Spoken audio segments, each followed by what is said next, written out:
अब हामी के गरौँ त इमिडिएट न्यूबोर्न केयरको कुराहरु गरौँ। इमिडिएट न्यूबोर्न केयरमा के पर्छ भनेपछि बच्चा जन्मिने बित्तिकै हामीले के गर्ने त थर्ड स्टेज अफ म्यानेजमेन्टमा active management of third stage of लेबरको कुरा गर्दाखेरि हामीले के भन्यौ कन्ट्रोल कन्ट्र्याक्सनको कुराहरु गर्यौं है, अक्सिटोसिन इन्ट्रामस्कुलर राख्ने कुराहरु गर्यौं है, अनि त्यसपछि प्लासेन्टा एक्जामिनेसनको कुराहरु गर्यौं, साइन्स अफ प्लासेन्टा सेपरेसनको कुराहरु गर्यौं है। त्यो त हाम्रो मदरको पाटो भयो, बच्चालाई पनि त हेर्नु पर्यो नि। अब त एउटा लाइफ हैन दुईटा कुरा भयो। पहिला हामी फिटसलाई मदरकै पार्ट जस्तो गरेर सबै कुरा हेर्थ्यौं, अब त्यो मिलेन। सो बच्चालाई कसरी हेर्ने हो त जब बच्चा जन्मिरहेको छ सेकेन्ड स्टेजमा बच्चा जन्मिरहेको छ भने हामीले के गर्नु पर्यो कति बेला जन्मियो टाइम नोट गर्नु पर्यो है। Time can be important in multiple wage.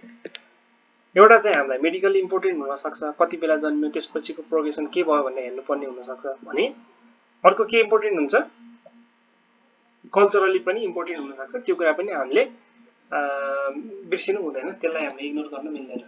Okay, त्यो बाहेक अब के गर्नु पर्यो बच्चालाई हामीले कंगारू मदर केयर जस्तो कुराहरु ख्याल गर्नु पर्यो। भन्न खोजेको मदरको एब्डोमेनमा राख्दिने हैन अनि मदरलाई नै होल्ड गर्न लाउने। त्यो गर्दा के हुन्छ दुईटा कुरा हुन्छ। एउटा चाहिँ मदर र बेबीको जुन बोन्ड हुन्छ त्यो बोन्डले गर्दाखेरि एउटा रिफ्लेक्स प्रोडक्सन हुन्छ, जुन रिफ्लेक्सले के गर्छ नेचुरली नै मदरको पिट्युटरी ग्ल्यान्डबाट अक्सिटोसिन रिलिज गराउँछ है। अक्सिटोसिनको रोल के त भनेपछि it helps in uterine contraction and further ब्लिडिङहरु हुन दिँदैन, टाइमली रिकभरीमा हेल्प गर्छ। दोस्रो कुरा बेबीले एडिक्वेट वार्मथ पाउँछ, जुन वार्मथ फिटसलाई बेबीलाई चाहिने हो त्यो वार्मथ चाहिँ त्यसले मदरबाटै गेन गर्छ। ओके, नेकेड चेस्टमा नेकेड एब्डोमेनमा नेकेड बेबीलाई राख्ने र त्यसलाई चाहिँ बरु बाहिरबाट बेर्दिने गर्नुपर्छ है। सँगसँगै हामीले बेबीलाई अब आवश्यकता अनुसार ड्राई गर्ने है, स्टिमुलेट गर्ने त्यस्तो गर्न सक्छौं। आँखाहरुमा डिस्चार्जहरु सेक्रेसनहरु हुन सक्छ, त्यो वाइप गरिदिनु पर्यो। जहिले पनि हेड ड्राई फर्स्ट भएर जहिले पनि जेमा पनि हेड ड्राई फर्स्ट। किन भनेपछि बेबीको बडी सर्फेस एरियाको कम्पेरिजनमा हेडको surface area is relatively high के पर्सेन्टेज वाइज हेर्ने हो एडल्टको र बेबीको भने बेबीको हेड सर्फेस एरिया चाहिँ हाई हुन्छ। त्यसको सिग्निफिकेन्स के भन्ने कुरा होला, त्यसको सिग्निफिकेन्स हिट लसमा आउँछ। हिट लस हेडबाट धेरै चाँडो हुन्छ, त्यहाँ फ्लुइड छ त्यहाँ वेट छ भने त्यो ड्राई हुँदाखेरि बेबीको हिट लस धेरै हुन सक्छ। त्यही भएर we should dry and warm it first है। अनि जहिले पनि ब्रेथिङ हेर्नु पर्यो, ब्रेथिङ मिन्स क्राइङ। बेबीको ब्रेथिङ भनेकै क्राई हो। बेबीको ब्रेथ चाहिँ राम्रो छ कि छैन भनेर हेर्नु पर्यो। हामीले APGAR स्कोर क्याल्कुलेट गर्छौं हैन त, of course APGAR score calculate गर्छौं। APGAरमा हामीले बेबीको लुकहरु भयो, साइनसिसको कुराहरु भयो, क्राईको कुराहरु भयो है, मसल टोन रिफ्लेक्सको कुराहरु भयो, त्यो कुराहरु हामीले APGAR स्कोर क्याल्कुलेट गरिहाल्छौं। त्यो क्याल्कुलेट गर्दै जाने 1 मिनेट 5 मिनेट र 10 मिनेटमा हामीले APGAR स्कोर क्याल्कुलेट गर्नु पर्यो।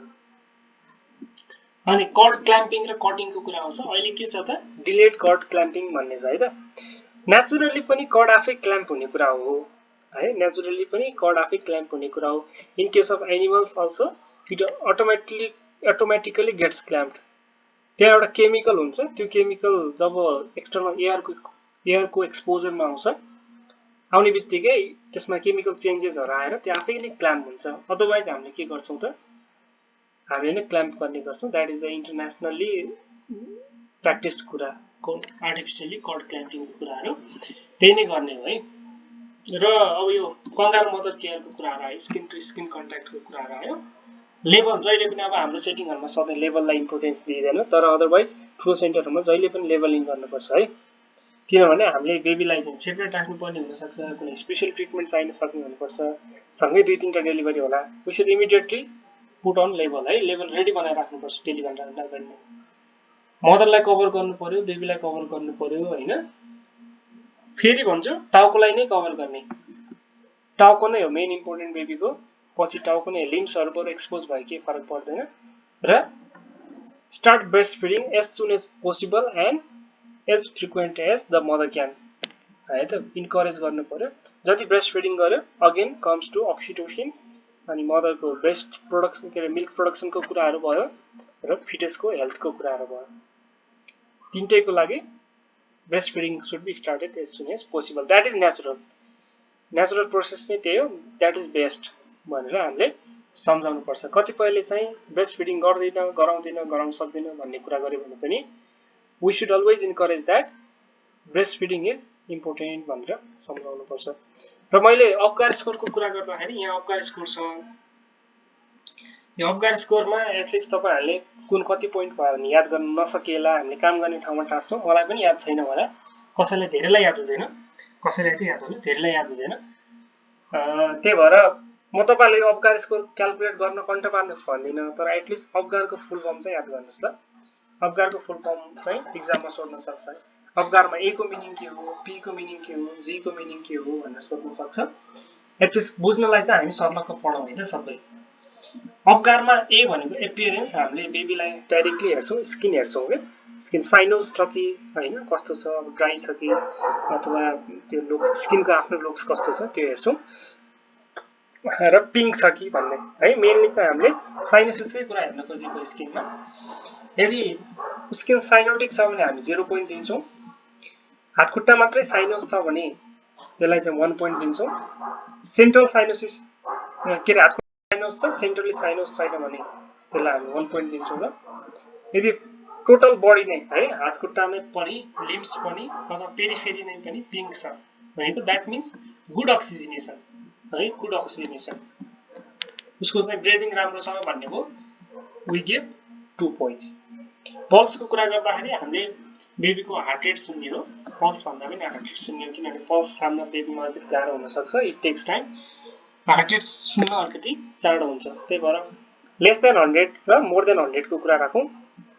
लेस देन 100 छ भने हामी 1 पोइन्ट राख्छौं, हार्ट बिटै छैन भने हामी 0 पोइन्ट राख्छौं, र मोर देन 100 छ भनेपछि हामी 2 पोइन्ट दिन्छौं। 100 भन्दा माथि भए चाहिँ ठिकै छ भन्ने हो है त।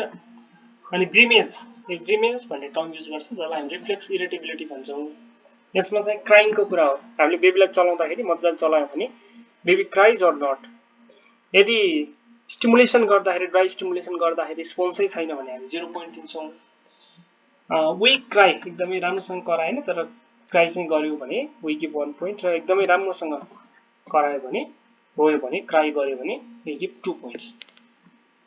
अनि एक्टिभिटी आउँछ त्यसपछि। एक्टिभिटी भनेको हामीले टोन, मसल टोन हेर्न खोजेको है, नाम एक्टिभिटी राखे पनि हामीले चाहिँ मसल टोन हेर्न खोजेको। बेबीको पोस्चर कस्तो हुनुपर्छ, फ्लेक्स्ड है, इन्ट्रा एब्डोमिनल पोस्चर पनि फ्लेक्स्ड हुनुपर्छ, जन्मिसकेपछि फ्लेक्स्ड हुनुपर्छ। Okay, babies like to flex because उनीहरूको सर्फेस एरिया घट्छ, सानो एरियामा भोल्युम पनि घट्छ, जति अकुपाई गर्नुपर्ने त्यो घट्छ, त्यही भएर उनीहरूको पोस्चर इन्ट्रा युटेराइन पोस्चरदेखि लिएर पछिसम्म पनि फ्लेक्स नै हुन्छ, बिस्तारै उनीहरूले एक्सटेन्डेड पोजिसनमा बस्न खोज्छ। सो यदि फ्लप्पी छ है, हातखुट्टाहरू खत्रक्क फालेको छ है, हातखुट्टाहरू तानेर बसेको छ भने वी गिभ 0 पोइन्ट। अलिअलि फ्लेक्स छ तर तान्दाखेरि चाहिँ खत्रक्क हुन्छ, बिस्तारै मात्रै फर्केर जान्छ भने वी गिभ 1 पोइन्ट।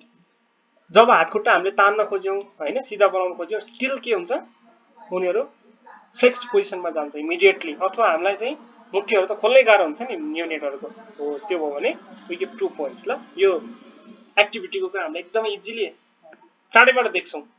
रेस्पिरेसनको कुरा गरौं, एप्निक ब्रिथिङ गरेकै छैन अथवा क्राई नै गरिरहेको छैन भने वी गिभ 0 पोइन्ट्स।